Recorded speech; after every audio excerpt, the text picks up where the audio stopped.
I just got a note from the Speaker of the House that no one should speak for more than 4 minutes, except the Majority Leader.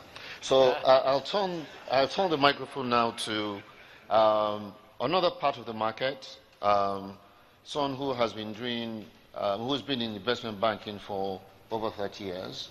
So I ask Mrs. Shola Bora to let us hear from the other side of the market. Thank you. I'd like to first of all just commend the National Assembly and SEC for this milestone conference.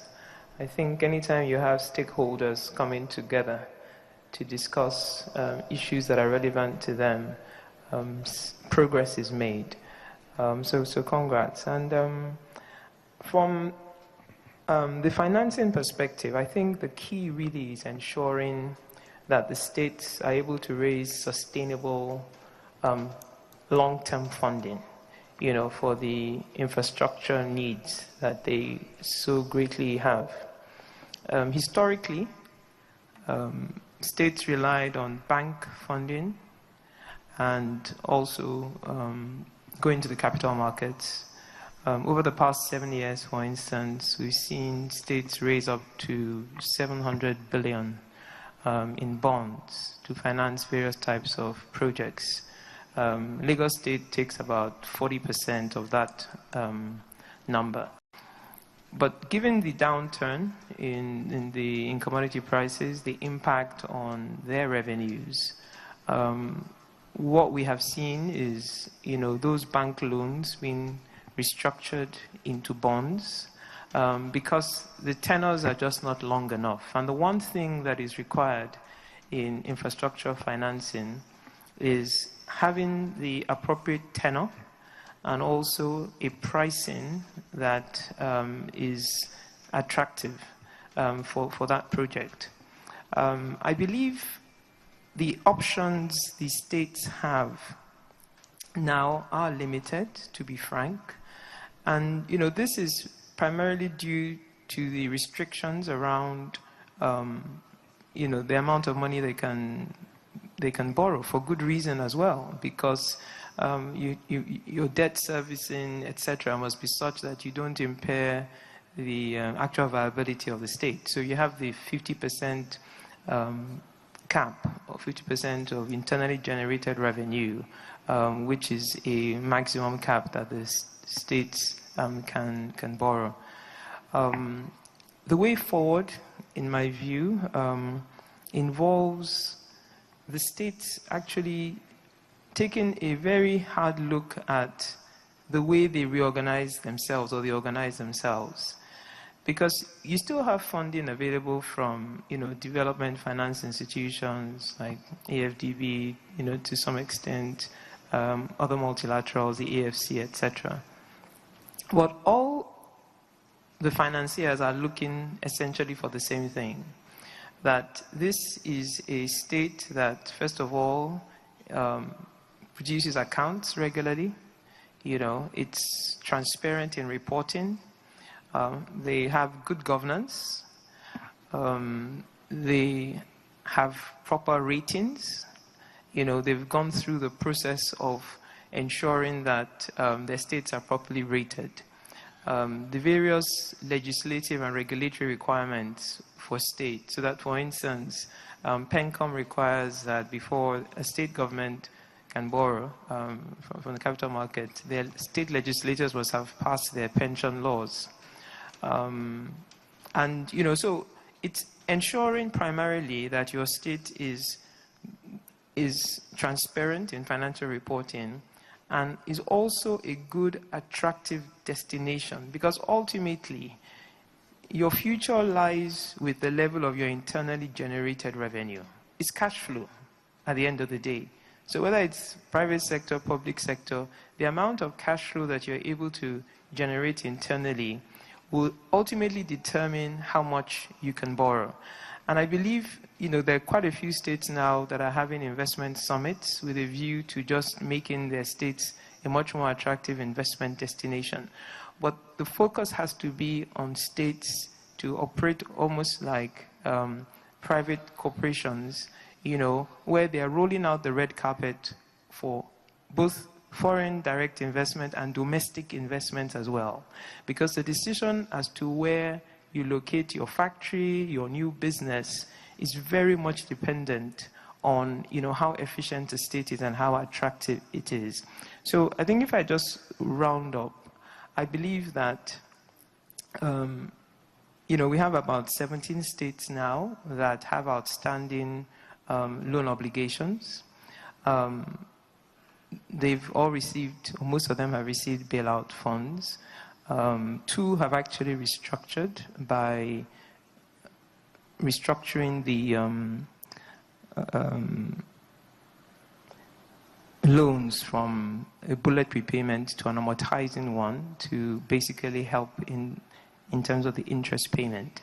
But ultimately, the states have to focus on taking up IGR, ensuring they maximize their tax collection, and making their states an attractive investment destination, which will ultimately position them, to raise long-term financing, which is what is required for infrastructure. And the last thing I'll say, which is really in terms of the ability of pension money to be channeled to state infrastructure.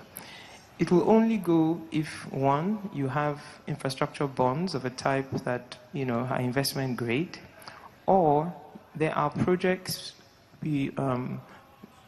public sector, private sector projects, where you have infrastructure funds where the pension money can go into. But the pension companies, the PFAs, are not going to want to take direct project finance risk, and that's the reality. Thank you very much. Thank you. Thank you very much. You took an overdraft, Mrs. But I'll collect interest when we get to Lagos. Allow us to now listen to the chairman of the Senate Committee on Banking, Senator Rafiu Adebayo. Thank you very much, moderator, fellow panelists, and ladies and gentlemen. I will be very brief. Much has been said about most of the issue. Since we are talking about the state, it is very clear that to all of us now, an imperative that FARC is going every day, and very soon it will be gone. Most states have made efforts in the area of IGR, getting saturated, most states. Lagos still leading. In the area of debt, commercial loans, bonds, almost being exhausted by states that are bankable. But I want to throw to the market, the area of the PPP, can the market take over that and come up with a model that can work, that people can walk into? Just like walking into bond market, you have the template of how Kwara State can walk into the bond market. Because I see that area as being a failure, both at federal and state level, with modest achievement probably in Lagos. And with legal impediments, even Lagos, the Lekki Road is now being impeded because of legal issue. Can we as a market come up with a model that can make that work? Because if all the other areas are being saturated, because the crux of the matter is that we have to drive more money into infrastructure and development. And this is the market that can grow the nation economy. There's no doubt about that. It is empirical all over the world. So now that we have decided to take it up, just like Mrs. Nwaifu said, that it is imperative now, and we must be ready to do what the global market wants so that we'll be able to attract investment. So my own take will be, how do we, by legislation, by structure, by strategy, how do we deepen that aspect? Because I look, though as a layman, though just a legislator, that that the PPP can only be deepened by this market.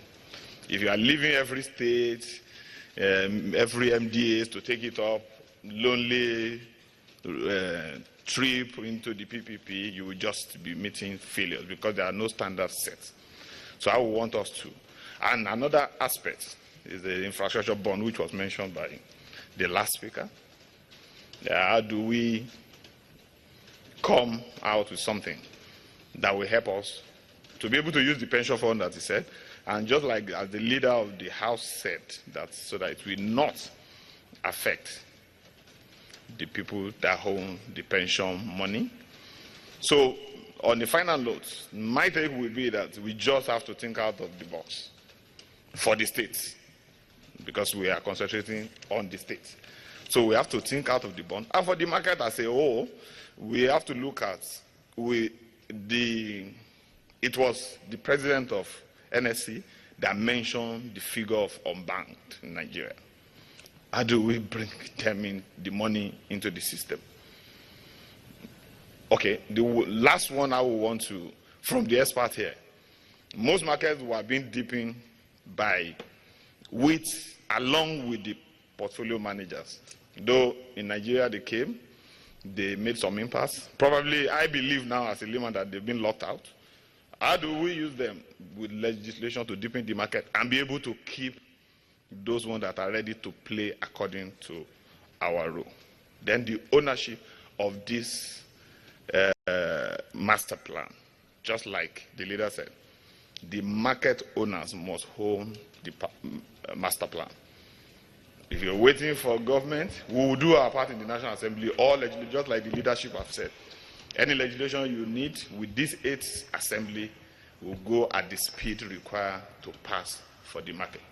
But the master plan, that means the market owners must be on top of this master plan until all milestones are achieved.